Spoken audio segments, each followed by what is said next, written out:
कक्षा चौथी पाठ 5 पेटूराम आज हम देखेंगे। इस पाठ के लेखक हैं डॉक्टर त्रिलोकीनाथ ब्रजवाल। तो चलिए पाठ को हम समझते हैं। आप ध्यान से सुनिए और समझिए। पेटूराम, पेटू यानी जिसे सदा पेट भरने की फिक्र रहे या जो बहुत अधिक खाता हो, उसे हम भुक्कड़ भी कहते हैं।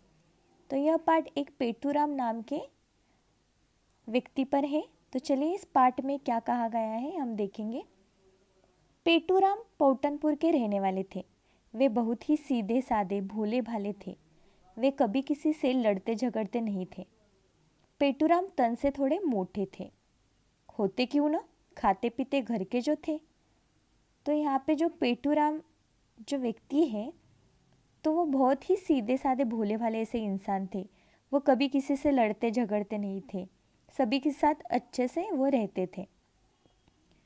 और वो थोड़े से मोटे थे क्योंकि वो खाते पीते घर के थे। खाते पीते घर के यानी उनके घर में न खाने पीने के संसाधनों की कोई कमी न थी।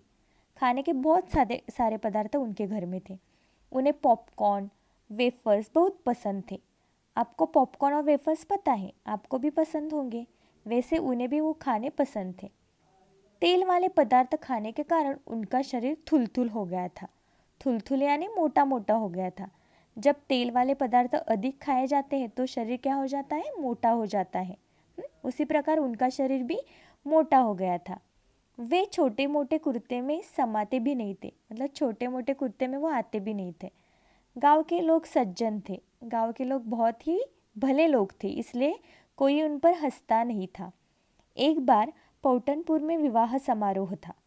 पेटूराम जी को निमंत्रण पत्र मिला, मतलब विवाह के लिए उन्हें निमंत्रण दिया गया था। निमंत्रण पत्र यानी वह पत्र जिसके द्वारा हम किसी को भोजन तथा उत्सव के लिए बुलाते हैं, उसे निमंत्रण पत्र कहा जाता है। ऑटो रिक्शा में किसी तरह घुसकर वे समारोह में पहुंच गए।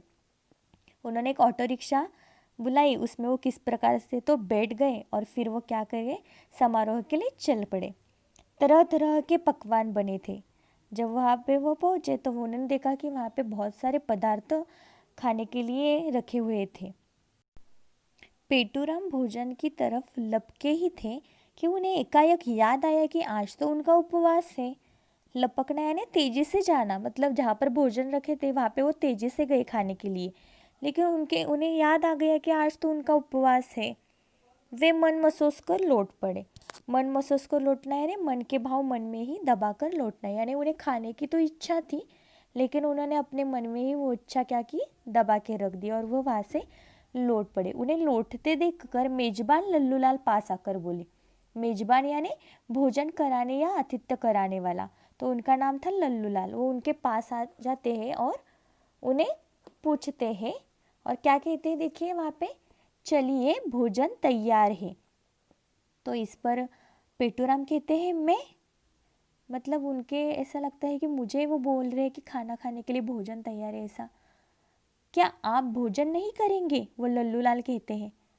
तो इस पर पेटूराम कहते हैं आज मेरा उपवास है। वो लल्लूलाल कहते उपवास में कुछ तो लेते होंगे। तो इस पर पेटूराम कहते हैं हाँ, थोड़ा बहुत खा लेता हूँ, मतलब उपवास में भी मैं थोड़ा बहुत खा लेता हूँ। फिर संकोच कैसा, कृपया बताइए। लल्लूलाल कहते हैं फिर हिचकिचाहट क्यों कर रहे हो आप, बताइए क्या खाएंगे आप। तो पेटूराम कहते हैं अंगूर मिलते हैं। तो इस पर लल्लूलाल कहते हैं हाँ बहुत मिलते हैं, केवल आधा किलो मंगवा ले, मतलब अंगूर आधा किलो मंगवा ले खाने के लिए। तो इस पर लल्लूलाल कहते हैं और क्या आपको चाहिए बताइए। आधा दर्जन केले, मतलब आधा दर्जन केले भी मंगवा लीजिए, 1 किलो सेब भी। इस प्रकार से वो लल्लूलाल से कहते हैं। आधा दर्जन केले यानी उसमें 6 केले होते हैं, 1 किलो सेब। और इस पर लल्लूलाल कहते हैं और क्या खाएंगे आप। तो वो कहते हैं कि 1 पाव मेवा, 1.25 पाव मिठाई, बस, और या कुछ और, मतलब बस इतना ही क्या और कुछ मंगवा लूँ। तो इस पर पेटूराम कहते हैं आधा लीटर दूध और रबड़ी, बस, मतलब और कुछ नहीं, थोड़ा सा आधा लीटर दूध और रबड़ी भी मंगवा लीजिए बस। तो लल्लूलाल कहते हैं कि ठीक, और कोई आज्ञा, और कुछ मंगवा लूँ। तो इस पर पेटूराम कहते हैं कि नहीं नहीं, आज मेरा उपवास है, मैं अधिक नहीं खाता। मतलब आज मेरा उपवास होने के कारण बस मैं इतना ही खाऊंगा, इससे ज़्यादा और नहीं मैं खा सकता उपवास के दिन। इस प्रकार ये जो पेटूराम व्यक्ति थे उन्हें खाना खाना बहुत ही पसंद था।